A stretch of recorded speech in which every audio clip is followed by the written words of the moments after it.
Amém, irmãos? Espero que os irmãos estejam bem, em paz, tranquilos. Vamos estar abrindo no Salmo 94. Salmo 94. Diz assim a palavra do Senhor. Ó Senhor Deus, a quem a vingança pertence. Ó Deus, a quem a vingança pertence. Mostra-te resplandecente. Exalta-te tu, que és juiz da terra. Dá a paga aos soberbos. Até quando os ímpios, Senhor, até quando os ímpios saltarão de prazer? Até quando proferirão e falarão coisas duras? E se gloriarão todos os que praticam a iniquidade? Reduzem a pedaços o teu povo, ó Senhor, e afligem a tua herança. Matam a viúva e o estrangeiro, e ao órfão tiram a vida. Contudo dizem, o Senhor não o verá, nem para isso atenderá o Deus de Jacó. Atendei, ó brutais dentre o povo, e vós loucos, quando sereis sábios? Aquele que fez o ouvido não ouvirá, e o que formou o olho não verá? Aquele que repreende os gentios não castigará? O que ensina ao homem o conhecimento não saberá? O Senhor conhece os pensamentos do homem, que são vaidade. Bem-aventurado é o homem a quem tu castigas, ó Senhor, e a quem ensinas a tua lei, para lhe dares descanso dos dias maus, até que se abra a cova para o ímpio. Pois o Senhor não rejeitará o seu povo, nem desamparará a sua herança, mas o juízo voltará à retidão, e segui-lo-ão todos os retos de coração. Quem será por mim contra os malfeitores? Quem se porá por mim contra os que praticam a iniquidade? Se o Senhor não tivera ido em seu auxílio, a minha alma quase que teria ficado no silêncio. Quando eu disse, o meu pé vacila, a tua benignidade, Senhor, me susteve. Na multidão dos meus pensamentos dentro de mim, as tuas consolações recrearam a minha alma. Porventura o trono de iniquidade te acompanha, o qual forja o mal por uma lei? Eles se ajuntam contra a alma do justo e condenam o sangue inocente. Mas o Senhor é a minha defesa, e o meu Deus é a rocha do meu refúgio. E trará sobre eles a sua própria iniquidade, e os destruirá na sua própria malícia. O Senhor nosso Deus os destruirá. Até aqui. Amém. Vamos orar. Senhor, Tu és o Todo-Poderoso, aquele que nos ensina todas as coisas. Pai, que nós possamos em todos os nossos dias sermos totalmente guiados por Ti, com todo discernimento, com toda percepção, com toda sabedoria. E, Senhor, que o Senhor não permita que o caminho dos ímpios prospere, mas, ao contrário, que os bons, os justos, possam resplandecer e que suas obras possam acontecer nos nossos dias. Vem com o teu poder, seja glorificado no nosso meio, no nome de Jesus. Amém. Amém, irmãos? Então vamos ao nosso texto base, Evangelho de Mateus, capítulo 24, essa sequência tão importante da Bíblia. Mateus 24, nós vamos estar fazendo nossa liturgia no versículo 22.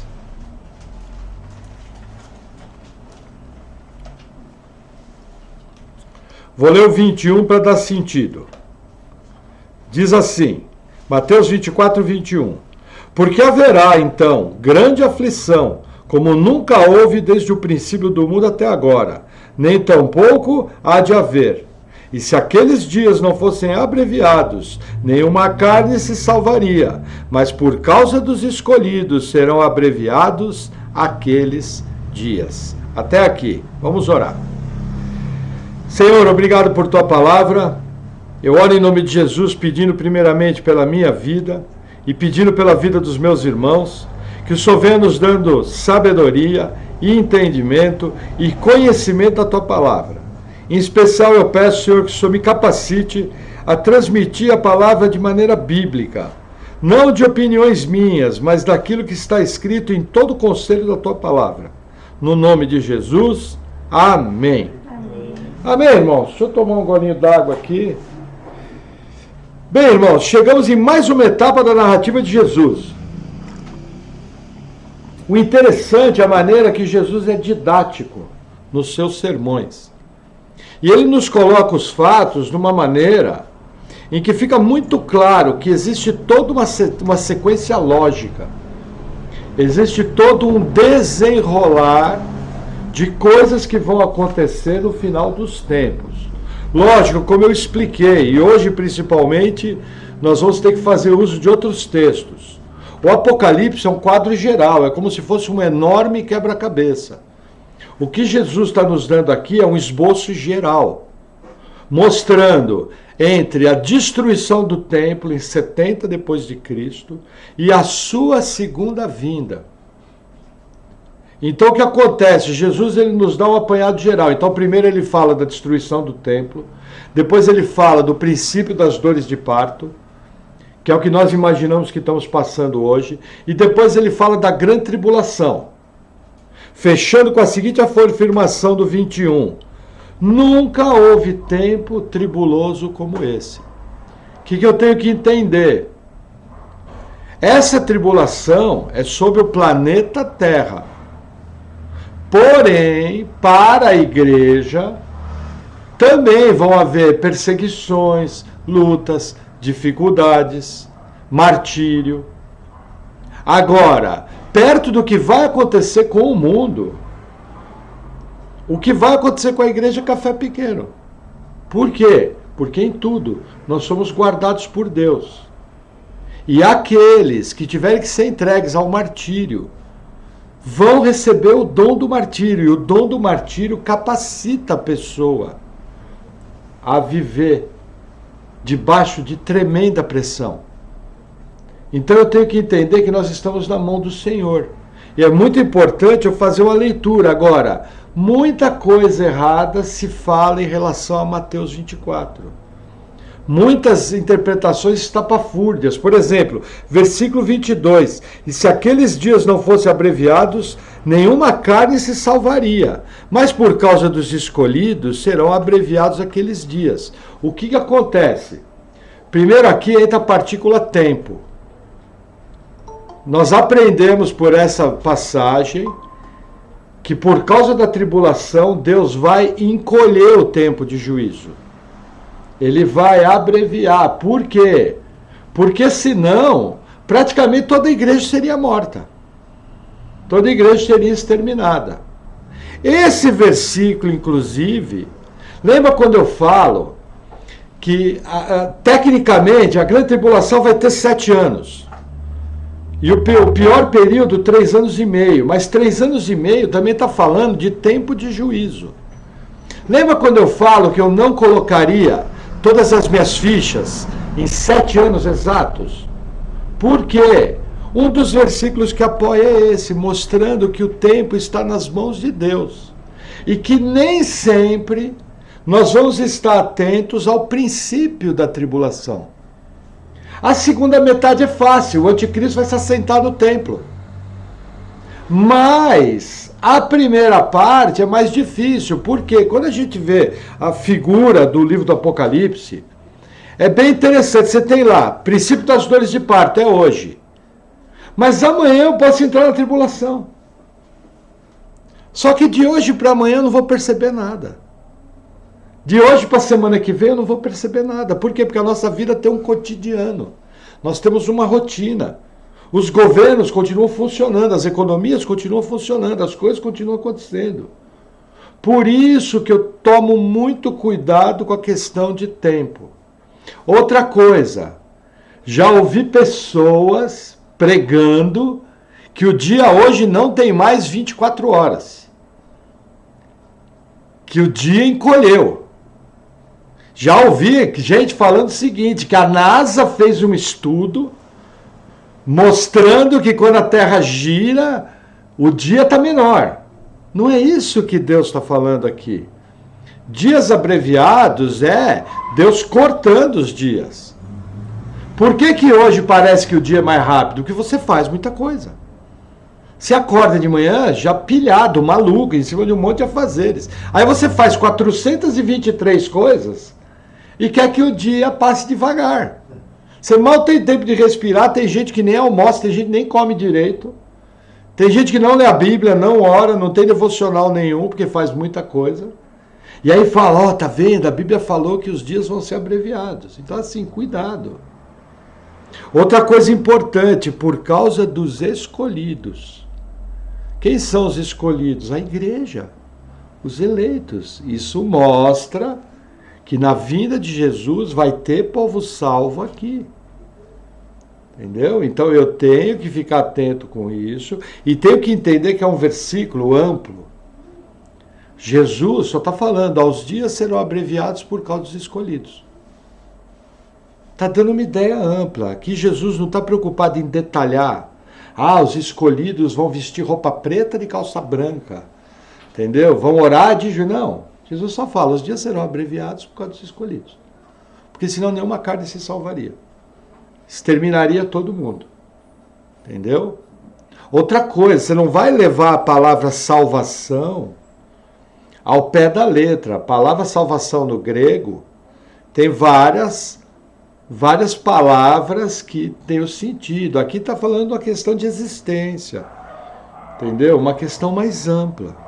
Então eu tenho que tomar muito cuidado. Por isso que tem gente que fala tanta besteira em cima desse versículo. Entendeu? Qual a melhor interpretação aqui? Olha, o tempo vai ser difícil, vai ser um tempo muito duro. E Deus, pela sua misericórdia, por causa dos eleitos, vai diminuir esse tempo. Ponto final. Qualquer discussão acima disso é de classe teológica. Pega lá um original em grego, senta com meia dúzia de mestre, todo mundo bota o seu óculos de inteligente, e aí vai discutir o assunto esforofobético, quanto que vai abreviar o dia. Mas para nós o que interessa é isso, a misericórdia de Deus vai agir guardando o seu povo, para que ele não seja consumido. Ponto final. E aí o texto continua, versículo 23. Então se alguém vos disser, eis que o Cristo está aqui, ou ali, não lhes dei crédito, porque surgirão falsos cristos e falsos profetas, e farão tão grandes sinais e prodígios que, se possível fora, enganariam até os escolhidos. Eis que eu vou-lo tenho predito. Portanto, se vos disserem, eis que ele está no deserto, não saiais. Eis que ele está no interior da casa, não acrediteis. Vamos fazer uma pausa aqui. O que acontece? Nos versículos anteriores, Jesus falou de maneira separada de falsos profetas e falsos cristos. Aqui ele ajunta os dois. Só que ele ajunta os dois de uma maneira, veja que interessante, realizadores de sinais. Para a igreja evangélica brasileira, vou falar daquilo que eu conheço, se acontece um milagre, eles dizem que é de Deus. Isso não é bíblico. Se acontece um milagre, eles passam a seguir. Eu pergunto, quem nos nossos dias dos grandes pregadores faz chover fogo do céu? Ninguém. O falso profeta vai fazer chover. E a maior assembleia de pessoas vai seguir ele, o mundo inteiro. Então, qual o erro da igreja brasileira? Primeiro, tem milagre, é de Deus. Tem muita gente, também é de Deus. E aí, o que acontece? Eu tenho que entender uma coisa. A pessoa que é eleita não é enganada. Os prodígios que esses falsos cristos e esses falsos profetas vão realizar é com poder de engano enorme. Lembra que nós lemos na palavra de domingo, 2 Tessalonicenses, que fala que Deus enviaria o espírito do erro para que eles creiam no engano, porque não receberam o amor da verdade. Por que você não vai ser enganado? Porque você tem a unção do santo. Você tem o ensino de Jesus dado aos apóstolos e transferido a nós através da Bíblia.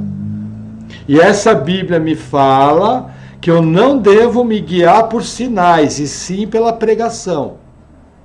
Então, quando você vê sinal, em vez de você ir atrás, não. Primeira coisa, vai ver o que está sendo pregado. Está em conformidade com o Evangelho? Não, então não é de Deus. Não tenha medo. Gente, falar uma coisa para vocês. Não tem que ter medo de falso profeta. Hoje em dia nós já temos muitos falsos profetas. E tem muita gente conhecida. Por exemplo, vou dar alguns casos de gente fazendo prática de falso profeta. Por exemplo, Igreja Adventista do Sétimo Dia. Ellen White, que é sua profetisa, diz o seguinte, que Jesus entrou no Santo dos Santos em 1844. O escritor de Hebreus fala que Jesus entrou no Santo dos Santos no primeiro século. Quem está mentindo? Ellen White ou o escritor de Hebreus? Ellen White.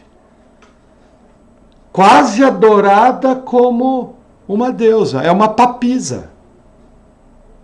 Vocês percebem quando a gente fala que o Adventismo do Sétimo Dia é uma seita? Você estranha no começo? Pô, cada igrejão, cada coisa. Esses caras falam bonito. Mas isso é uma heresia muito séria. Por quê? Porque além deles contrariarem o escritor de Hebreus, dizendo que tem uma mentira na Bíblia. Não falam isso, mas o ensino fala isso. Eles estão dizendo o seguinte, os nossos pecados que foram expiados uma vez por todas na cruz do Calvário, eles estão dizendo que Jesus entrou de novo no Santo dos Santos para ver a expiação do nosso pecado. Como mexe com salvação é heresia. Se eles até tivessem parado, entrou no Santo dos Santos, pegou um atalho, fez a curva, desceu a Serra da Graciosa, subiu o Paranaguá, sabe? Aqueles 171, gospel. Ainda você passava um pano, um falso profeta. Por exemplo, ensino de falso profeta, cai nas igrejas. A prática de cair no espírito é conhecida, você não precisa gravar esse nome, mas ela é conhecida como faneria. Para vocês terem uma ideia, até a Universal do Reino de Deus condena a faneria. Olha, para a Universal condenar cair no espírito, você fala, os caras tiveram a luz. Por quê?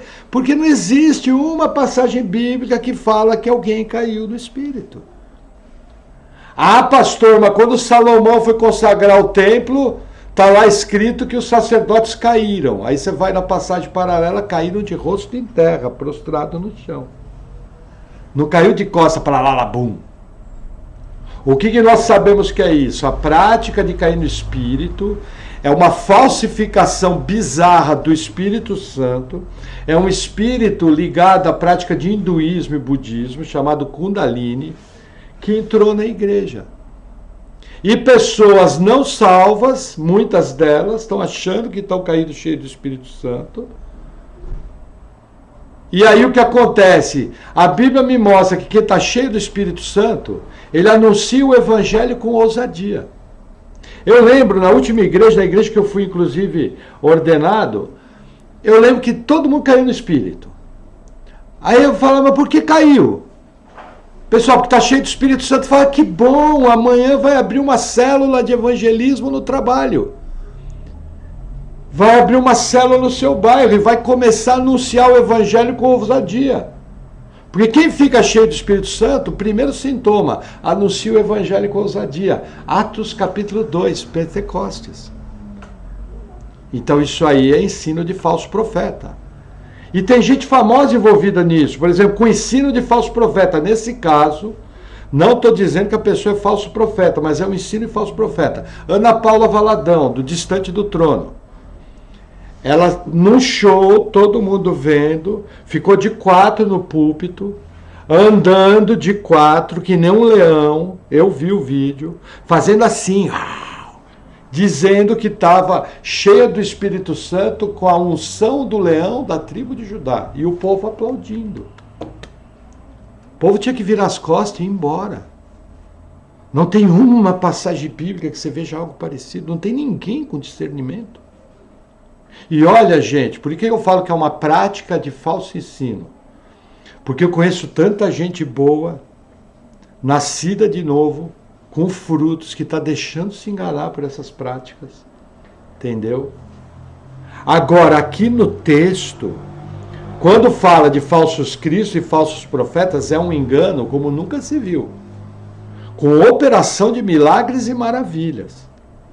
E somente o eleito é que vai identificar. Mas hoje, já é um enorme campo de treinamento. As nossas igrejas já são um enorme campo. Quando você vê, por exemplo, crente helicóptero, quando você vê crente beija-flor, entendeu? Quando você vê crente dançando na igreja, como se estivesse numa gira de umbanda, entendeu? Você tem que bater o olho e saber, ó, aquilo não é de Deus.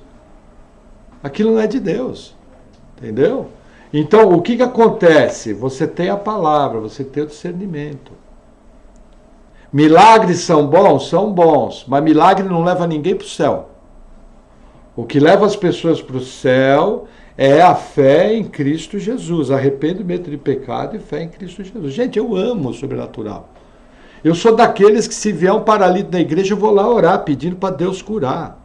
E eu tenho expectativa que Deus levante a pessoa na cadeira de roda. Porque eu confio no poder de Deus. Porém, eu sei que Deus, na sua soberania, não é obrigado a atender minha oração. O apóstolo Paulo orou por uma enfermidade e Deus falou para ele, ó, minha graça te basta. Então é muito importante entender. Agora, quando você vê uma pessoa enganada num nível de engano assim, é porque não é eleito. Mais o discernimento. A pessoa, eu congrego em tal lugar, acontece tal coisa, não sei o que, tal. Aí você faz meia dúzia de perguntas estratégicas. Entendeu? Você já sabe que não é eleito. E ali não tem salvação. Principalmente se mexer com a pessoa de Cristo. Mexeu com a pessoa de Cristo e com a obra de salvação, não tem conserto. Mexeu com a operação do Espírito Santo, também é delicadíssimo. Só que o Espírito Santo é fácil identificar. O ministério do Espírito Santo é glorificar Jesus e sua obra. Para isso que existem os dons, para isso que o ministério do Espírito Santo está pleno hoje em dia na igreja, porque ele habita em nós. O ministério de Jesus é cumprir tudo aquilo que o Pai determinou e realizar a obra da salvação. O Espírito aponta para o Filho aponta para o Pai. Os três são um só. Simples assim. Nossa, aquele pastor é cheio do Espírito Santo. Chamou atenção para ele ou para Jesus? Para ele, não é. Ele é um embusteiro. Nossa, você está falando, olha, nem pastor é. Porque se ele for uma fraude, não é pastor. E você não tem que ter medo. Você tem que ser cauteloso. Gente, com falso ensino e falso profeta, não pode ter medo. Tem que ser firme. Entendeu? Bíblico, sem brigar, sem discutir, mas tem que ter firme, não pode hesitar. Por que eu falo isso? Porque por alguns anos nós sabíamos que existiam coisas erradas. Por exemplo, outro dia eu cheguei numa livraria evangélica. O terceiro livro mais vendido é Bom Dia Espírito Santo. Todo mundo fala, tem que ler Bom Dia Espírito Santo. Gente, terrível, cheio de heresia. Benihim é um charlatão. Safado, sem vergonha, tomador de dinheiro da turma. Entendeu?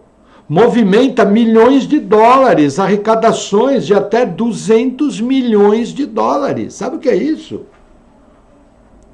Terceiro livro mais vendido. E olha que interessante, aí que eu falo da unção. Ele era discípulo de uma mulher chamada Kathryn Kuhlman. E essa mulher, eu tinha ouvido falar dela na minha primeira igreja.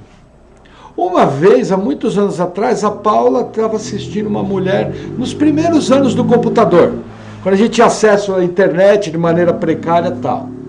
Aí eu vi aquela mulher falando, eu parei, olhei, senti uma incomodação. Perguntei quem é.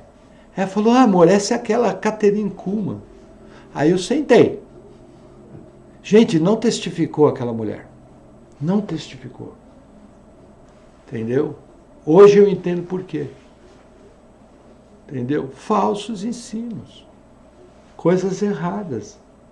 Entendeu? Por exemplo, outro dia eu estava falando com uma pessoa. A pessoa chegou e falou, minha igreja está passando um problema, não sei o que, não sei o que lá. Gente, a igreja tem pastora. Já está errado. Nossa, irmão, mas tem tanta igreja que tem pastora. É verdade, o falso profeta provavelmente vai ter uma esposa, vai estar do lado dele. E um monte de gente vai atrás. Eu não posso basear por número. A Bíblia me fala que presbítero é o homem. Não existe. Mulheres na igreja são obreiras, cooperadoras, imprescindíveis para a igreja, mas não existe pastora. Quantos e quantos anos eu lembro que em 2001 tinha um irmão que veio de São Paulo, o irmão Milton, voltou para São Paulo, muito querido ele.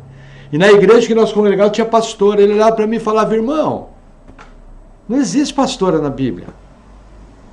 O pastor está falando que Raquel era pastora, mas ela era pastora de ovelha, não era pastora de rebanho.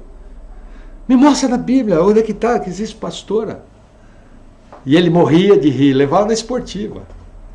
E eu guardei aquilo, ficava na dúvida, eu falava: pô, mas como é que pode ser tal? Ia num lugar tinha pastora, eu estou num lugar tinha pastora. Não é questão de preconceito, é uma questão de você identificar falso ensino. Agora é lógico, nas igrejas que tem pastora, estão debaixo de um erro doutrinário, não é falso profeta. É erro interpretativo. Está lotado de gente salva, querida, irmãos nossos. Entendeu?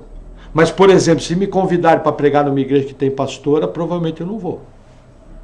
Só se eu abrir o banho box do banheiro, aparecer uma mão riscando no teto, escrever mene mene, tekel farsim. Aí é capaz de eu orar para ele, entendeu? Mas é por causa de uma questão doutrinária. Eu não quero ver o meu nome envolvido. Entende? Precisa ser muito claro. Lógico que a gente vê algumas exceções. Por exemplo, o reverendo Hernandes Dias Lopes pregou no Festival Descende. Ele deve saber o que estava fazendo. Ele é um homem de Deus, foi num festival de origem duvidosa. Então você precisa tomar cuidado de não participar das obras infrutuosas das trevas. E sem medo, com tranquilidade. Entendeu? E é lógico, não vai arrumar inimizade, né? Você não está lá, tem gente que não adianta você discutir, a pessoa não vai ver. E aí o texto continua. Versículo 27. Bom, no 26, quando ele fala, vou reler o 26, falei, reler o texto todo. Portanto, se vos disserem, eis que ele está no deserto, não saiais. Eis que ele está no interior da casa, não acrediteis. Porque assim como o relâmpago sai do oriente e se mostra até o ocidente, assim será também a vinda do Filho do Homem. Porque onde quer que estiver o cadáver, ali se ajuntarão as águias. Gente, o que Jesus está nos ensinando? Vão falar: Jesus está aqui, voltou, Jesus está lá, voltou. Não acredita.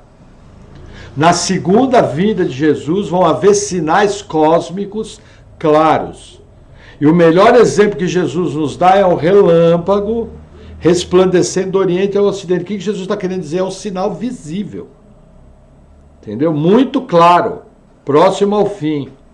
E essa passagem do 28, porque onde estiver o cadáver, ali se ajuntarão as águias, isso daqui está falando, complementando a ideia. Quem que é o cadáver? São os mortos que seguem os falsos profetas. Quem não é nascido de novo é o que espiritualmente? Morto. Quem segue falso profeta e falso Cristo, está morto. É o cadáver. Os abutres ou as águias são os falsos profetas. Entendeu? Então Jesus confirma o quê? Primeiro ele fala: olha, você escolhido não vai ser enganado. Você é um morto, você vai andar junto com o abutre. É um dito proverbial daquela época, ligada aos falsos mestres, que já não eram poucos naquela época. A história do povo de Deus lidou com o falso mestre o tempo todo. E a igreja especial, no primeiro século, já tinha falso mestre afrontando João. Para vocês terem uma ideia, imagina nós. Se o apóstolo João foi afrontado por falso mestre, imagina um Zé Mané que nem eu. Se não for filho, se não tiver a palavra para proteger, roda. Crente que não é firmado na palavra, roda. Entendeu? O que eu tenho que entender? O sinal claro da vinda de Jesus aqui é um sinal cósmico, próximo ao fim. Lembra, Jesus não está dando detalhes cronológicos.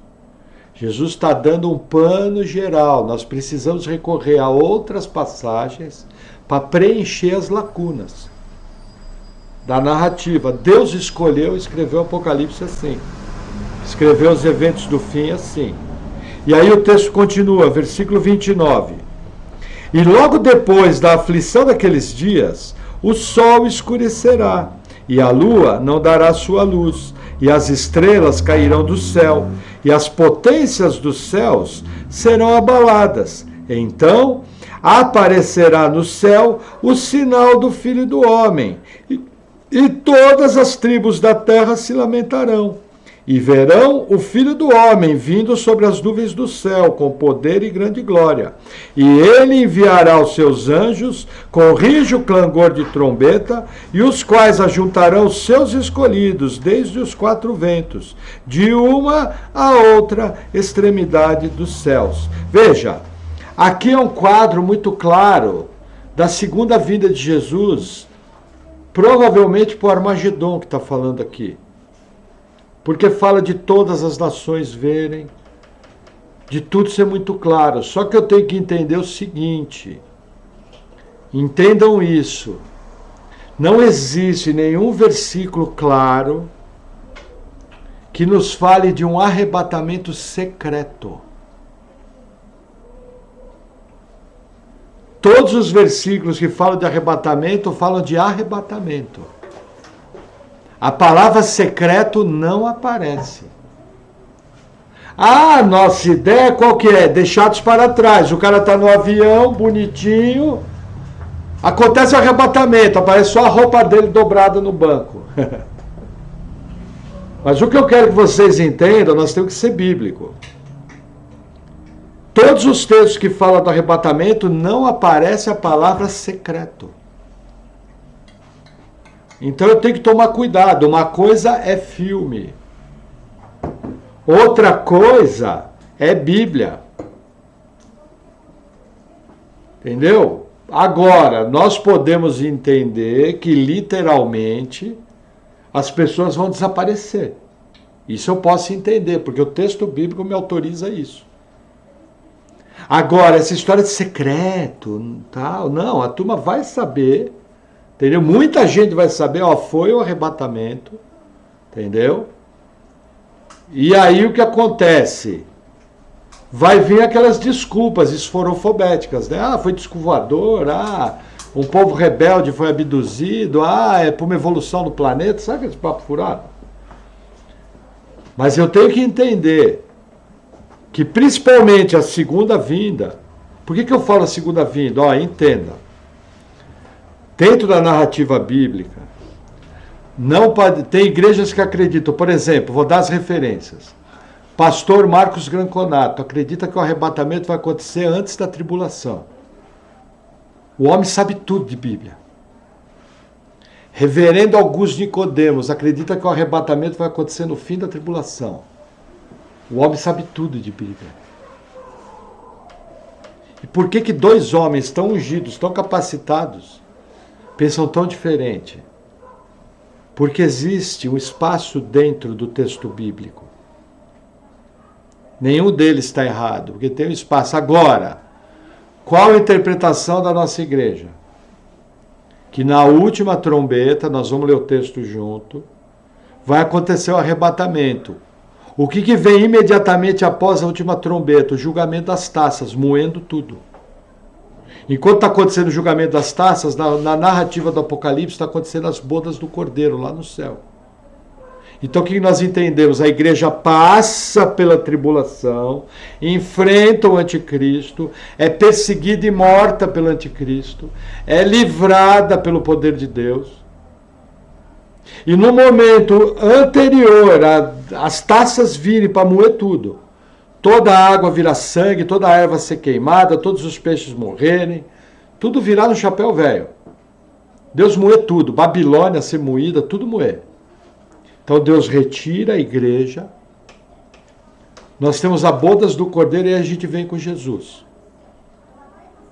Por exemplo, os irmãos presbiterianos que acreditam no arrebatamento no fim, acreditam em algo mais ou menos parecido. Nós estamos mais próximos com a visão presbiteriana do que com a visão do pastor Marcos.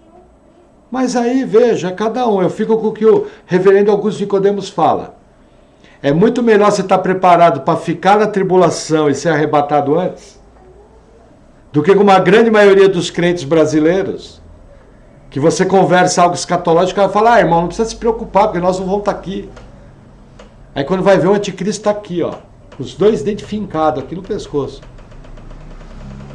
Entendeu? Porque a pior coisa que tem é o seguinte, você está esperando que vai ser arrebatado, quando você vai ver, você está fazendo a barba do anticristo. Entendeu? Já pensou?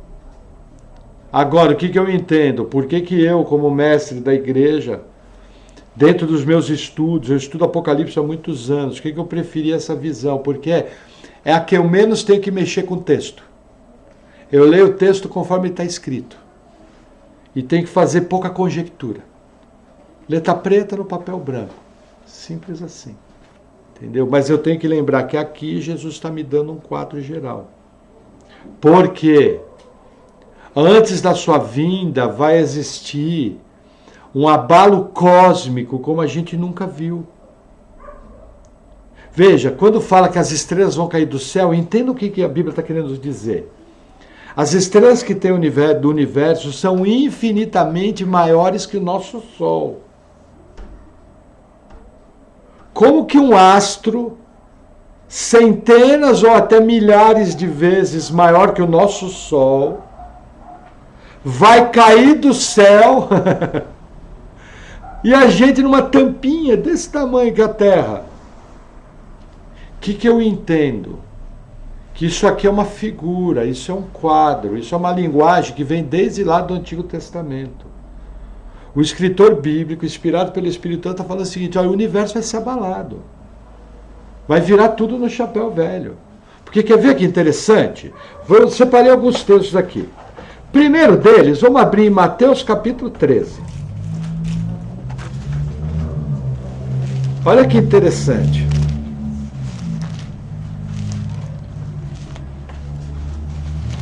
Mateus 13, versículo 41, nós vamos ler. Diz assim: mandará o Filho do Homem os seus anjos, e eles escolherão do seu reino tudo que causa escândalo, e os que cometem iniquidade, e lançá-los-ão na fornalha de fogo. Ali haverá pranto e ranger de dentes. Então os justos resplandecerão como o sol no reino de seu Pai. Quem tem ouvidos para ouvir, ouça. Até aqui. Veja que interessante. Jesus dá o mesmo quadro em Mateus. Os anjos vêm e recolhem todo mundo. Você viu a palavra arrebatamento aqui? Não. Por que não tem a palavra arrebatamento? Porque Deus não quis colocar nesse texto. Jesus aqui novamente está dando um apanhado geral. Olha, no final dos tempos os anjos vão vir e vão recolher. Quem não for salvo é inferno. A Bíblia fala isso. Entendeu? Que quem não for salvo é inferno. Por isso que quando eu estudo escatologia eu tenho que pegar vários textos e juntar. Vamos num outro texto que eu separei. Livro do profeta Isaías, capítulo 13, lá na Antiga Aliança. Para vocês entenderem, Isaías 13. Para vocês entenderem o que o escritor bíblico e o que Jesus está nos ensinando. Isaías 13, versículo 9. Lembra? Jesus ele está falando a princípio para um público judeu. Então ele vai usar um texto e uma passagem conhecida de algum profeta. Isaías talvez seja o profeta mais admirado pelos judeus. Então Isaías 13, versículo 9 diz assim: eis que vem o dia do Senhor, horrendo, com furor e ira ardente, para pôr a terra em assolação, e dela destruir os pecadores, porque as estrelas dos céus e as suas constelações não darão a sua luz. O sol se escurecerá ao nascer, a lua não resplandecerá com a sua luz, e visitarei sobre o mundo a maldade, e sobre os ímpios a sua iniquidade, e farei cessar a arrogância dos atrevidos, e abaterei a soberba dos tiranos. farei que o homem seja mais precioso do que o ouro do que o ouro puro, e mais raro do que o ouro fino de Ofir. Por isso farei estremecer os céus, e a terra se moverá do seu lugar, por causa do furor do Senhor dos Exércitos, e por causa do dia da sua ardente ira. O que Isaías está nos falando aqui? Uma das primeiras menções do dia do Senhor. A narrativa de Jesus confirma a narrativa de Isaías. Entendeu? Os elementos cósmicos sendo abalados, os ímpios sendo destruídos, as pessoas sendo lançadas no inferno. É para isso que, veja, nós somos livres da ira de Deus. Se nós não fôssemos salvos, esse seria o nosso destino. Agora, nessa passagem, tem uma coisa bem interessante. Olha a importância da teologia. Vocês lembram de um sucesso gospel que cantava mais ou menos assim? Você é precioso. Você é um espelho que reflete a imagem do Senhor. Enxergue-se o mundo. Você é precioso, mais raro que um ouro puro de Ofir. Se você desistiu, Deus não vai desistir. Ele está aqui para te levantar quando o mundo te fizer cair. Então, veja, você vai... Essa música fez um maior sucesso. E todo mundo fala, ai, que bênção, glória a Deus, aleluia. Gente, a passagem é de juízo. Deus está falando que vai destruir o homem de uma tal maneira que vai sobrar tão pouco ser humano, que vai ser mais raro que o ouro mais refinado. Passagem de juízo, os caras transformam em sucesso um gospel. Você quer conhecer uma igreja? Analise a teologia da sua música. Se você entrar numa igreja, cantar louvores ao homem, vira as costas e vai embora, não perca tempo. Não tem nada para você ali. Entendeu? Essa música é uma música que coloca... Você não é precioso. Entendeu? Na verdade, você era inimigo de Deus, debaixo da ira. Precioso é Jesus. Precioso é o Espírito Santo. Precioso é o Deus Todo-Poderoso. Percebe o tempo que nós estamos vivendo? Não tem ninguém com discernimento que foi lá ler a passagem. Tem. Mas nos nossos dias não são tão ouvidos. Entendeu? Porque esse é um tipo de pregação que não enche igreja. E gravadora gospel, correndo atrás de dinheiro, que de gospel só tem o nome. Na verdade é um tremendo caça-níquel. Eu sei porque eu já trabalhei com isso. Entendeu? Não quer que esse tipo de teologia seja ensinada. Amém? Vamos avançar mais um pouquinho. Vamos lá para o Novo Testamento. 1 Coríntios 15.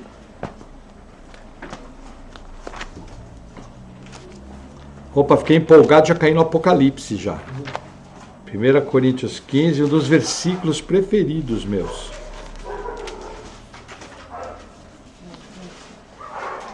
Agora a música vai ficar na cabeça. É. 1 Coríntios 15, versículo 50. Enquanto os irmãos abrem, eu vou tomar um gole de água. Diz assim: E agora, digo isso, irmãos, que a carne e o sangue não podem herdar o reino dos céus, nem a corrupção herdar a incorrupção. O que Paulo está falando? Esse corpo é o corpo do pecado. Esse corpo só tem dois caminhos: ou ser transformado no arrebatamento ou caixão. Esse corpo não pode herdar o reino dos céus. Você não entra no reino dos céus com esse corpo. Por quê? Porque o pecado está aqui, ó, na veia, pulsando. Ó, pecadão velho na veia. Entendeu? Puro sangue de pecador. E o pecado é tão sério que mesmo com o Espírito Santo habitando em nós, o homem natural milita contra o homem espiritual. As coisas de Deus militam contra as coisas da carne. Então o que Paulo está falando? Gente, esse corpo não pode entrar no reino dos céus. E ele continua. Versículo 51. Eis aqui vos digo um mistério. O que é mistério? É algo que nunca foi revelado que passou a ser revelado agora, na narrativa bíblica. Não é aquele mistério de crente que não conhece a Bíblia. Que você pergunta uma coisa para o crente e ele fala, irmão, isso é mistério. Não, responde, eu não sei, vou perguntar para o meu pastor. O pastor também não sabe, muda de igreja. Não, pergunta para o outro que sabe. Entendeu? Aí segue. Eis que vos digo um mistério. Na verdade, nem todos dormiremos aqui é morrer. Mas todos seremos transformados. Num momento, num abrir e fechar de olhos, ante a última trombeta. Porque a trombeta soará, e os mortos ressuscitarão incorruptíveis, e nós seremos transformados. Porque convém que isso que é corruptível se revista da incorruptibilidade, e que isso que é mortal se revista da imortalidade. O que Paulo está falando aqui? Que na última trombeta vai acontecer o arrebatamento e a ressurreição dos salvos de toda a história. É o arrebatamento que vai acontecer num piscar de olhos? Não. É a ressurreição e a transformação que vai acontecer num piscar de olhos. Vê como a gente muda a Bíblia? O dia que eu vi um pregador falando, irmãos, não é o arrebatamento que vai acontecer no piscar de olhos, que é o que a gente tem na nossa cabeça. É os que morrerem em Cristo vão ressuscitar no piscar de olhos. Quer ver? Vamos ler o texto. 52. Num momento, num abrir e fechar de olhos, ante a última trombeta, porque a trombeta soará, os mortos ressuscitarão incorruptíveis, e nós seremos transformados. É a glorificação, a transformação do corpo corruptível no corpo incorruptível. Interessante, né? Então o que acontece? Quando acontece esse evento? Última trombeta. Aí você chega e pergunta para o pastor Marcos Granconato, mas está dizendo aqui que é na última trombeta, como você diz que o arrebatamento é antes? Aí ele vai ter que abrir um parêntese na Bíblia. Irmão, nós pensamos o seguinte, que aqui é a última trombeta para a igreja. Não é a mesma última trombeta que está na Bíblia. Aí eu cruzo o braço e falo, mas pastor Marcos, não foi o senhor que me ensinou que eu não posso colocar coisa por conta na Bíblia? Aí ele vai falar, não filho, entenda bem, aqui é escatologia, tal, entendeu? Porque abre um espaço. Mas como eu vou dar conta para Deus, segundo a minha fé, e como a minha capacitação é muito menor que a do pastor Marcos Granconato, eu escolhi entrar na fidelidade do texto. Uma escolha pessoal minha. Mas eu tenho muita gente boa que escolheu a mesma coisa também, entendeu? Como, por exemplo, o reverendo Augusto Nicodemos. Não, na última trombeta. Entendeu? Vai fechar. Opa, se o Nicodemos falou, já é um grande argumento bíblico. Entendeu? A gente brinca. Mas, pastor, o reverendo Augusto Nicodemos falou, mas isso aí é um argumento forte, porque ele é uma autoridade, né? Vamos a mais um texto. Apocalipse, capítulo 1. Só preenchendo aquelas lacunas. Deixa eu adiantar um pouco aqui, estou falando muito. E eu preciso começar a pregação. Apocalipse 1, versículo 7. Olha que interessante, Jesus falando. Eis que vem com as nuvens, e todo olho verá, até os mesmos que o transpassaram, e todas as tribos da terra se lamentarão sobre ele. Sim, amém. De quem que Jesus está falando? Dele mesmo, na sua volta. Jesus está falando que todo olho verá. Ele falou a mesma coisa no Evangelho de Mateus. Aí você fala, mas pastor, o arrebatamento não parece que todo olho verá. É verdade, por isso que a gente acha. Última trombeta, subiu. Destrói tudo, muito rápido. É o dia do Senhor. Não sabemos quanto tempo leva. Moeu tudo, arrebentou tudo, já vem com Jesus. Entendeu? Não tem como saber a partícula de tempo. Não tem como saber. É tudo suposição. É tudo suposição. O que tem como saber é a última trombeta. Você tem como saber que aparentemente essa última trombeta é antes da ira toda. E que a ira toda é muito rápida. Porque não tem como ter sobrevivência na Terra com as condições do Apocalipse. Entendeu? Então a gente percebe que isso acontece. Todo mundo vai ver, até o povo judeu, aqueles que o transpassaram. E o que vai acontecer com os homens? Lamentarão. Então estou somando ao quadro que Jesus me deu. Quer ver que outra passagem que soma? Já li com os irmãos, mas vamos lá, Apocalipse 6. Agora é só no Apocalipse. Apocalipse 6, versículo 12. Opa, estou no Apocalipse 12, versículo 6. Coitado, irmão Maurício. Apocalipse 6, 12. Olha que interessante. 6, 12. E havendo aberto o sexto selo, olhei, e eis que houve um grande tremor de terra. E o sol tornou-se negro como saco de cilício, e a lua tornou-se como sangue. E as estrelas do céu caíram sobre a terra, como a figueira lança de si os seus figos verdes, abaladas por um vento forte. E o céu retirou-se como um livro que se enrola. E todos os montes e ilhas foram removidos dos seus lugares. E os reis da terra, e os grandes, e os ricos, e os tribunos, e os poderosos, e todo servo, e todo livre, se esconderam nas cavernas e nas rochas das montanhas. E diziam aos montes e aos rochedos: caí sobre nós e escondei-nos do rosto daquele que está assentado sobre o trono e da ira do Cordeiro, porque é vindo o grande dia da sua ira, e quem poderá subsistir? O que essa passagem está falando? A mesma coisa que Isaías falou e a mesma coisa que Jesus falou em Mateus 24. Só que ela adiciona mais uma informação: terremotos como nunca houve. Entendeu? Percebe como o Apocalipse eu tenho um apanhado geral e vou adicionando informações. Nenhum texto sozinho consegue explicar por si só todos os eventos. Aí é que entra o ministério dos mestres da igreja, que debaixo de muito estudo, muito cuidado, muita atenção e capacitação vinda do Espírito Santo consegue encaixar tudo. Que eu posso falar para vocês, é extremamente difícil. Eu aprendi isso com a Paula, eu falo, não, Paula, o Apocalipse é fácil. Ela fala, não, é fácil para você. Pergunta para todo mundo se é fácil. Aí eu falei, não é fácil, não, está certo, amor. Vou tomar até mais cuidado. Entendeu? Porque eu tenho bons autores, porque todo esse conhecimento não vem de mim, são autores que Deus abençoa. Então realmente você vai encaixando. Você percebe, ó, o quinto selo foram os mártires.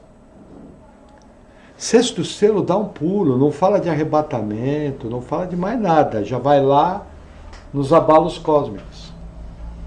Mas tem um monte de evento que encaixa aqui no meio. Entendeu? Então você vai desenhando um quadro. Quer ver uma outra passagem interessante? Apocalipse 9. Bem importante. Apocalipse 9. Versículo 1. Olha que interessante. E o quinto anjo tocou sua trombeta, e viu uma estrela que do céu caiu na terra, e foi-lhe dada a chave do poço do abismo. E abriu o poço do abismo, e subiu fumaça do poço, como a fumaça de uma grande fornalha. E com a fumaça do poço escureceu-se o sol e o ar. E da fumaça vieram gafanhotos sobre a terra. E foi-lhe dado poder, com o poder que tem os escorpiões da terra. Versículo 4, que nos interessa. E foi-lhes dito que não fizessem dano à erva da terra, nem a verdura alguma, nem a árvore alguma, mas somente aos homens que não têm nas suas testas o selo de Deus. O que acontece? Nessa trombeta, demônios são liberados e vão ferir os homens. Que homens? Que não têm o selo de Deus. Quem é que tem o selo de Deus? Os eleitos. Se aqueles dias não fossem abreviados, nenhuma carne se salvaria. E haverão falsos cristos e falsos profetas que, se possível fora, enganariam os eleitos. Olha os eleitos aqui. Percebe que os textos se encaixam?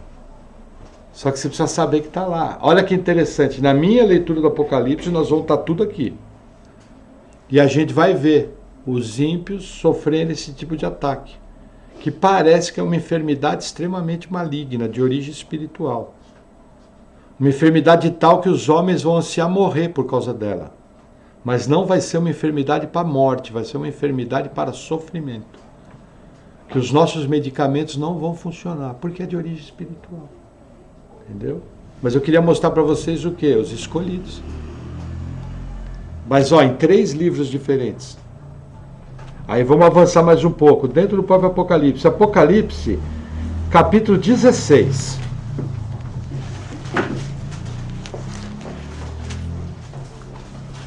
Versículo 18. Diz assim: E houve vozes e trovões e relâmpagos, e houve um grande terremoto, como nunca houve desde que há homens sobre a terra. Tal foi esse tão grande terremoto.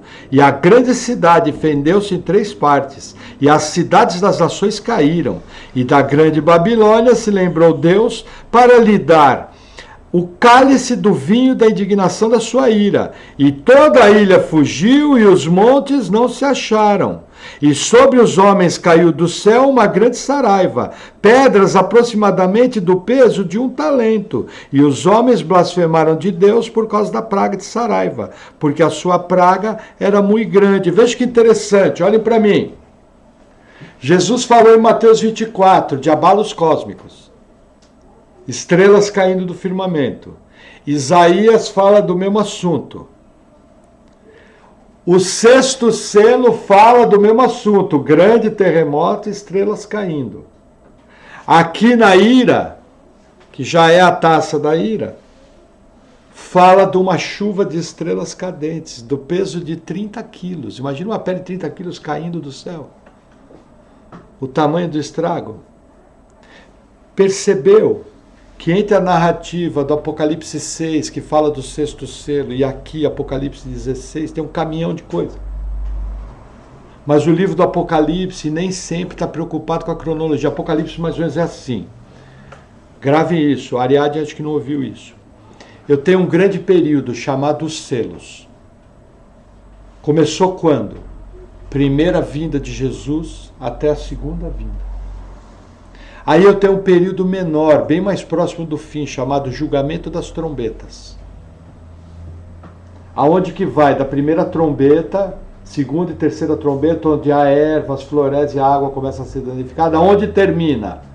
Na segunda vinda de Jesus. Só que ele está aqui, paralelo nesse ponto. Só que aqui não.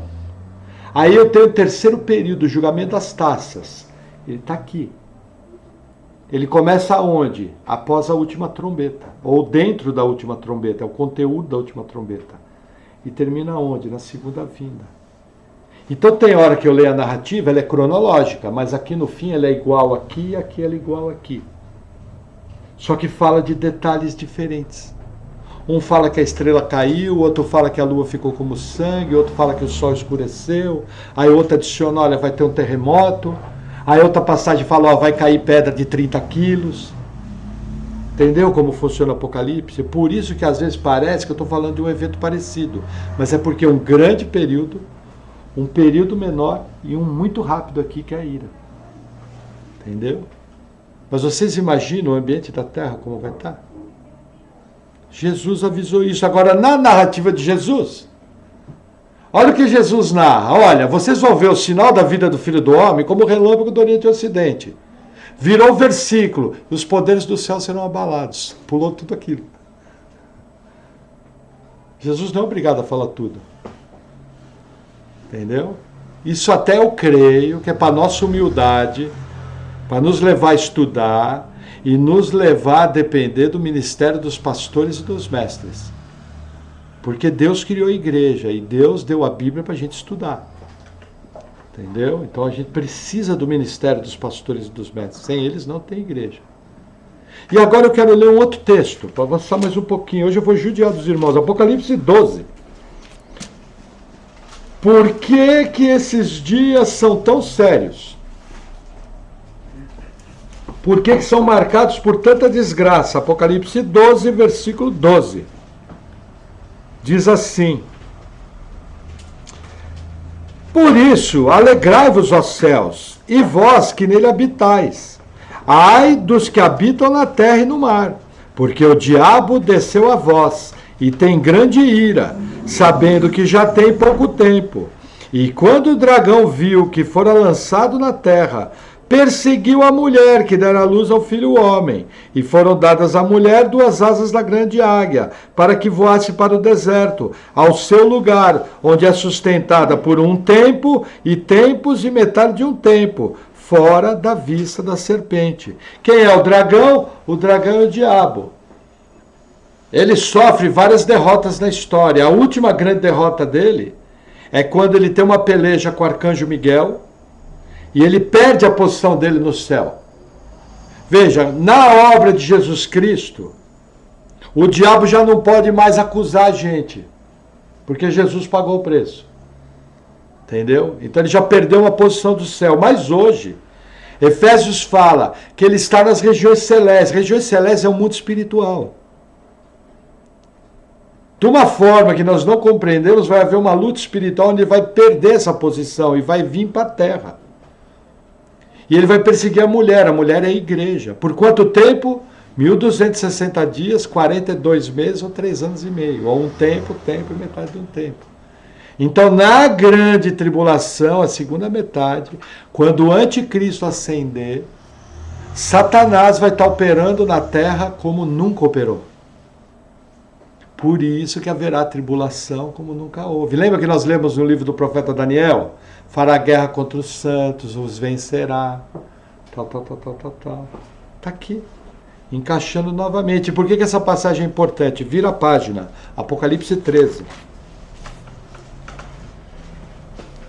Corremos tudo isso que eu queria chegar aqui. Lembra que na última palavra eu acabei Apocalipse 13 e falei, nós vamos falar um pouquinho dela? Olha que interessante. E eu pus-me sobre a areia do mar, e vi subir uma besta que tinha 7 cabeças e 10 chifres, e sobre os seus chifres 10 diademas, e sobre as suas cabeças um nome de blasfêmia. E a besta que vi era semelhante ao leopardo, os pés como os de urso, sua boca como boca de leão, e o dragão lhe deu-lhe o poder, e o seu trono, e grande poderio. Olha que interessante. Quem é essa besta? O anticristo. Quem é o dragão? Satanás, que caiu para a terra. Ele deu poder ao anticristo. O anticristo é a personificação de Satanás. É quase como se fosse uma trindade maligna. Anticristo, falso profeta e o dragão, Satanás. Aí olha que interessante. Versículo 3. E viu uma das suas cabeças como ferida de morte, e a sua chaga mortal foi curada, e toda a terra se maravilhou após a besta. Não se sabe aqui se está se falando de um reino, do império ou de um homem. Não se sabe. Tem gente que acha que é o homem, que o anticristo vai ter um atentado, vai ressuscitar falsamente. E tem gente que acha que é um império. Existe dúvida, para mim não importa muito. O que importa é o que vem no 4. O 4 é importante. E adoraram o dragão, que deu à besta o seu poder. E adoraram a besta, dizendo: quem é semelhante à besta? Quem poderá batalhar contra ela? Quem adora a besta? Os ímpios. Aqueles que não têm o selo de Deus nas suas testas. Quantos vão ser? Praticamente todos. Quem é semelhante à besta? Lembra que eu falei que o anticristo vai ser um grande político, um grande homem com solução para todos os problemas? Mas olha o que ele vai fazer, versículo 5. E foi-lhe dada uma boca para proferir grandes coisas e blasfêmias. E deu-se-lhe poder para agir 42 meses, olha lá, um tempo, tempos e metade do tempo. 1260 dias. Ou 42 meses, é o mesmo tempo, tá vendo? Versículo 6. E abriu a sua boca em blasfêmias contra Deus, e para blasfemar o seu nome, e do seu tabernáculo, e dos que habitam no céu. E foi-lhe permitido fazer guerra aos santos, e vencê-los. E deu-se-lhe poder sobre toda tribo, e língua, e nação. E adoraram-na todos os que habitam sobre a terra, esses cujos nomes não estão escritos no livro da vida do Cordeiro, que foi morto desde a fundação do mundo. Se alguém tem ouvidos, ouça. Se alguém leva em cativeiro irá. Se alguém matar a espada, necessário é que a espada seja morto. E aqui está a paciência e a fé dos santos. O que acontece? O profeta Daniel falou, fará guerra contra os santos. O apóstolo João falou, fará guerra contra os santos. E vai perseguir, vai blasfemar o nome de Deus. É a mesma passagem. Só que no profeta Daniel é 2 versículos, aqui são 10, mostrando a origem, mostrando que o dragão está dando autoridade à besta, mostrando que o mundo inteiro vai admirar, percebe? Eu tive uma pequena na revelação lá no fundo, em Daniel. Agora João vem explicando tudo. Lembrando que o apóstolo Paulo falou em Tessalonicenses, o homem da iniquidade, o filho da perdição, que vai fazer chover fogo do céu. Percebe como vai se encaixando a narrativa? O que eu tenho que entender aqui? Vai haver dura perseguição. Se alguém tiver que ir para cativeiro, o cativeiro vai. Se alguém tiver que morrer a espada vai morrer. A Bíblia fala que ele vai fazer guerra aos santos e vai vencer. E a Bíblia fala que ele vai ter poder sobre o mundo inteiro. O que eu aprendo aqui? Gente, escatologia, eu tenho que ter alguns pontos atentos. Primeiro ponto que eu tenho que estar atento, o Estado de Israel. Principalmente o quê? Eu imagino a construção do terceiro templo, ou de um templo ecumênico de várias religiões. Por quê? Porque Jesus fala, quando vides o abominável da desolação, de que fala o profeta Daniel, assentado no lugar santo, então o anticristo vai se assentar como Deus nesse lugar. Então tem que ligar a antena. Opa! Estão construindo um templo ecumênico no Muro das Lamentações. Liga a antena. Vão reconstruir o templo dos judeus. Liga a antena.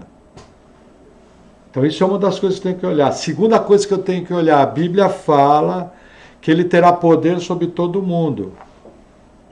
O que eu tenho que ficar atento? Nova ordem mundial, governo único mundial. Todas as movimentações que vão alinhar para o governo único mundial. Expliquei para vocês os 3 grandes grupos que brigam um com o outro. Por isso nós não temos um governo único mundial. Mas num determinado momento, Deus vai pôr o dedo e eles vão se unir. Blum. E deles vai sair o anticristo. Então essa é a segunda coisa que eu tenho que ficar de olho. Entendeu? Por quê? Porque você não pode andar ansioso por nada, pô. Qualquer coisa que acontece, você fica ansioso. Meu Deus. Jesus falou, não tem mais. Se não tem mais, é porque eu tenho que ser inteligente. Eu tenho que usar a Bíblia. Eu não tenho que usar nem youtuber, nem jornalista corrompido. Entendeu? Eu tenho que usar a Bíblia. A fonte do crente é a Bíblia. O resto é tudo informação periférica que eu vou juntando. Entendeu? Aí continua o texto, versículo 11. E vi subir da terra outra besta, que tinha 2 chifres semelhantes ao do cordeiro, e falava como dragão, e exerce todo o poder da primeira besta na sua presença, e faz com que a terra e os que nela habitem adorem a primeira besta, cuja chaga mortal fora curada. O que acontece? Aqui surge o falso profeta, que vai desenvolver uma religião, que é o quê? A religião de adoração à besta e ao sistema da besta. Por isso que parece que é um homem que vai sofrer um atentado, porque fala, cuja a chaga mortal foi curada. Entendeu? Então aqui aparece o falso profeta. Veja, o anticristo é um poderio político-militar. O falso profeta é um poderio religioso. Entendeu? Qual é o alvo da adoração? Adorar o anticristo. Essa vai ser a religião do falso profeta. E aí o texto continua. Deixa eu dar um gole aqui que secou. Olha as palavras de Jesus aqui. E faz grandes sinais, de maneira que até fogo do céu faz descer do céu a terra, à vista dos homens, e engana os que habitam na terra, com os sinais que lhe fora permitido que fizesse na presença da besta, dizendo aos que habitam na terra que fizessem uma imagem à besta que tinha ferida da espada e vivia. E foi-lhe concedido que desse espírito à imagem da besta, para que também a imagem da besta falasse, e fizessem que fossem mortos todos os que não adorassem a imagem da besta. Olha que interessante. Sinais maravilhosos, mas ensina idolatria. Pronto. Se fosse muita igreja evangélica hoje, eles iam seguir o falso profeta dizendo que era de Deus. Não, irmão, você está maluco? Igreja lotada. Fez descer fogo do céu, irmão. Lembra o Pentecostes como língua de fogo. Não conhece Bíblia.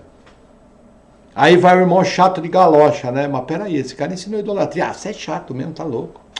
Só uma imagem, isso aí é só um símbolo. Ah, para com isso. Deixa de ser chato. Percebe? Está falando a mesma coisa que Jesus. E enganariam, se possível fora, até os escolhidos. Como diz o Marcos Granconato, o escolhido é inenganável. Ele até fala, não sei se tem essa palavra. Se você é eleito de Deus, você não pode ser enganado.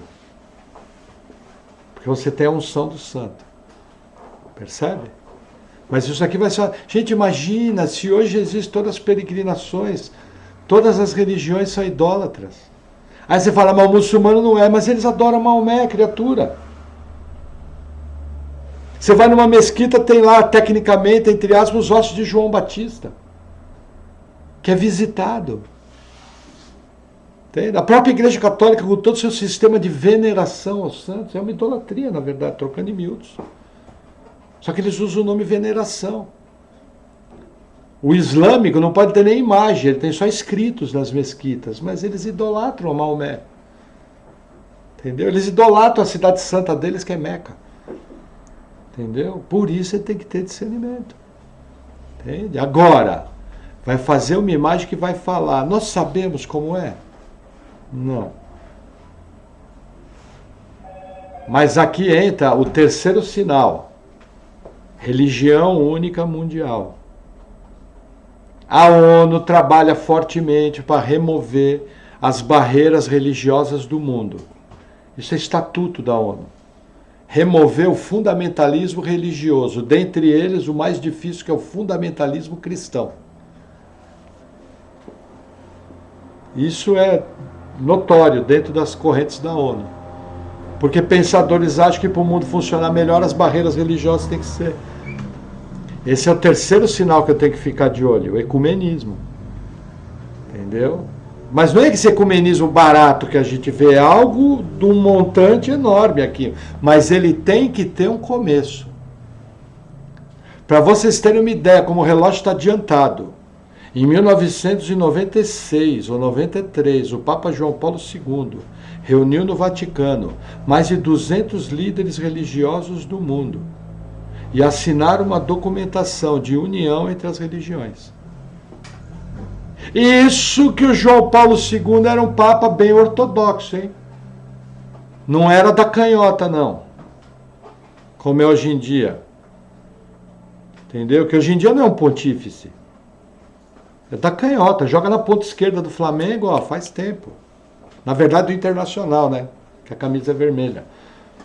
Entendeu? Por bom entendedor, meia palavra basta, né? Entendeu? Não se engane, você tem que ter discernimento.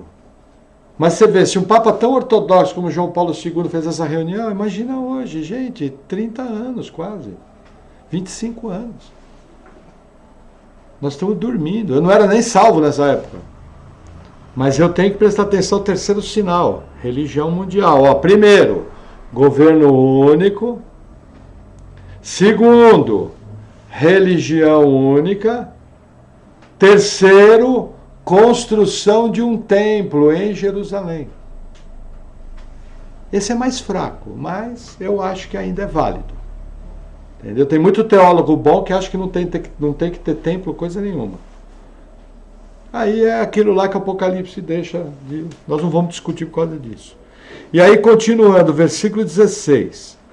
E faz que a todos, pequenos e grandes, ricos e pobres, livres e servos, lhe seja posto um sinal na sua mão direita ou nas suas testas, para que ninguém possa comprar ou vender, senão aquele que tiver o sinal, ou o nome da besta, ou o número do seu nome. Aqui há sabedoria. Aquele que tem entendimento, calcule o número da besta, porque é o número de um homem, e o seu número é 666. Veja. O que você aprende aqui? Vai haver um sistema econômico único. Para haver esse sistema econômico único, vai ter que ter uma documentação única. Essa documentação tem que ser digital. Aqui já está bem adiantado. Olha que interessante. O relógio de Deus não está tão adiantado no governo único, não está tão adiantado na religião única, não está tão adiantado na questão da construção do templo. Mas a tecnocracia está super avançada. O anticristo vai ter um regime ditatorial, tecnocrático.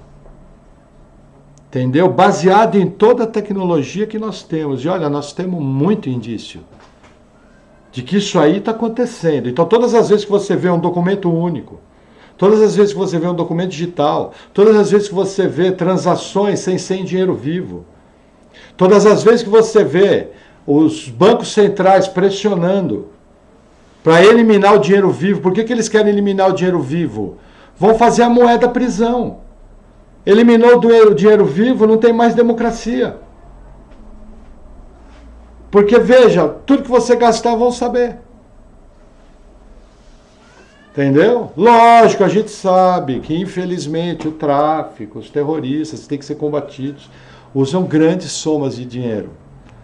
Mas aonde que eu tenho que me ligar aqui? Espera aí, essa tecnologia eu já estou vendo. Eu já tenho todo um sistema de câmeras. 96% do dinheiro que circula no mundo é digital. Apenas 4% é dinheiro vivo. Os bancos centrais todos trabalham em conjunto. As bolsas trabalham todas amarradas. Todos os bancos do país trabalham amarrados. Todo mundo tem toda a parte do seu CPF de imposto, tudo amarrado. Todas as notas são digitais, todos os vários programas de governo. Agora, em especial, está surgindo uma documentação que querem implantar em todo o mundo, de uma maneira muito esquisita, que inclusive está tendo muito distúrbio por causa de tal documentação, principalmente na Europa e Estados Unidos. Aqui no Brasil não, porque nós não estamos tendo essa pressão aqui. Entendeu? Mas você tem que ligar a antena. Porque hoje, por exemplo, o pessoal está pedindo uma coisa. Daqui a pouco vai perguntar, você, que religião você é? Ah, eu sou cristão. Não, nesse documento aqui, cristão não entra. Não, mas eu quero comprar o meu litro de leite e quero levar meu saco de arroz. Olha, sinto muito, o governo baixou ontem uma portaria que quem não adorar a besta ou quem não adorar a religião mundial não pode ter esse documento. Então, para o senhor não vale. Isso vai acontecer. E aí, para sair do documento digital para um chip ou para um sistema de identificação, é muito mais fácil. Entendeu? Então, o que eu tenho que lembrar? São 4 as principais marcas. Uma delas está muito avançada, que é a tecnologia. Demais, gente, demais. Não se engane. As outras 3 necessitam de uma operação direta de Deus, autorizando que tudo aquilo aconteça. Por isso que eu falo, é tempo de se consagrar, é tempo de buscar a Deus, é tempo de parar de brincar de ser crente, é tempo de ser um verdadeiro adorador, é tempo de evangelizar, é tempo de treinar seus filhos, é tempo de discipular sua esposa, é tempo de trazer sua família para a igreja, fazer o seu papel, preparar. Porque do momento que Deus fizer assim e falar, agora vai, prepara que daqui a pouco você vai buscar a tua igreja. Gente, vai vir, não tem como lutar contra os eventos. Agora, o que a Bíblia nos orienta? Nós vamos ver isso na continuação do Evangelho de Mateus. A Bíblia nos orienta a estar vigilante. Nós lemos isso em 1 Tessalonicenses 5. O nosso papel como cristão é estar vigilante. E sabe o que eu vejo na igreja brasileira? A igreja dormindo. Na parte da tecnologia, o anticristo já está fungando no pescoço. A turma está tudo dormindo, o pessoal está cego, não está vendo. As pessoas não estão parando para pensar que direitos básicos, que até 20 anos atrás eram inegociáveis, como direito a culto. Hoje a turma vai, quebra a igreja, bota fogo na igreja e ninguém fala nada. Ah, eles têm linguajar de ódio. Linguajar de ódio. E o povo está dormindo, ninguém está percebendo. E o povo está quieto, não está protestando. Tem que respeitar as religiões, tem que respeitar o ser humano, todos. Mas sem exceção, tem que respeitar todo mundo, pô. Nós, como igreja, temos que ser a favor da vida e do respeito. Ah, eu quero adorar o diabo, problema seu. Ó, eu tenho aqui o evangelho, você quer ouvir? Ah, eu quero ter uma prática sexual pervertida. Problema seu, o corpo é seu. Mas olha, a Bíblia fala que isso aí é pecado. Você quer ouvir o que Deus tem para falar disso? Ah, não quero. Ó, falou. Passar bem. Entendeu? E deixa lá o cara, vai fazer o quê? Entendeu? Mas normalmente a falta de respeito, a perseguição tem vindo repetidamente contra a igreja, contra os valores cristãos, contra valores extremamente preciosos. Por que ontem eu mandei aquela tirinha do pastor Paulo Júnior? Quem viu no grupo da igreja? Porque eu achei extremamente importante, porque o Paulo Júnior é um camarada que tem penetração. E achei muito legal ele falando que o nosso super-herói é Jesus Cristo, que veio de fora para nos salvar. Ele é o Todo-Poderoso. Gente, achei tão legal aquilo. E você vai ver o Paulo Júnior falando, olha que interessante, nesse último final de semana, Hernandes Dias Lopes falou sobre o fim dos tempos, Paulo Júnior pregou sobre o fim dos tempos, Augusto Nicodemos abriu uma série sobre o fim dos tempos. Mas todos eles falando a mesma coisa. Gente, vamos ser intenso, vamos amar Jesus, vamos pegar firme, vamos ser crente de verdade. Tem muita gente para ser salva. Deus está nos dando a honra de viver nesse tempo. Tem gente desesperado por causa de tudo que aconteceu. Tem gente sem norte. Tem gente perdendo o senso da família. Tem gente que está numa crise de valores. E precisa do evangelho para salgar, para dar norte, para dar prumo. Para orientar, falar, ei, você não foi criado para isso. Você foi criado para ser o filho de Deus. Você foi feito em mais semelhança de Deus. Existe uma vida, você não precisa ser assim. Jesus morreu para te purificar dos seus pecados. Para declarar que você é justo. Entenda, não é tornar você justo. Jesus não nos tornou justo. A obra dele nos declarou justo. É bem diferente. Entenderam? E é nesse tempo que nós estamos inseridos. E tem gente que nem para a igreja vem. Com tanta coisa boa para fazer, com tanta obra de Deus para fazer, com tanta obra na nossa vida que precisa ser feita. Tanta edificação, tanto crescimento, tanta maturidade, tanta coisa gostosa. Para a gente fazer. E com gozo, com alegria de coração, viver tudo aquilo que Deus tem para a gente viver. Com a expectativa que vai chegar um dia. Todo olho verá. Nós vamos ver o sinal da vinda de Jesus. E vamos estar com Ele para sempre, glorificado. Todo choro, toda doença, toda tristeza vai embora. E nesse dia você vai carregar junto com você todas as suas obras que você fez na igreja. E a única coisa que vai restar é aquilo que você fez em Cristo. Mais nada. Nem Uno, nem bicicleta, nem nada. Nem vasinho de flor, nada. Amém? Vamos orar? Senhor, obrigado por tua palavra.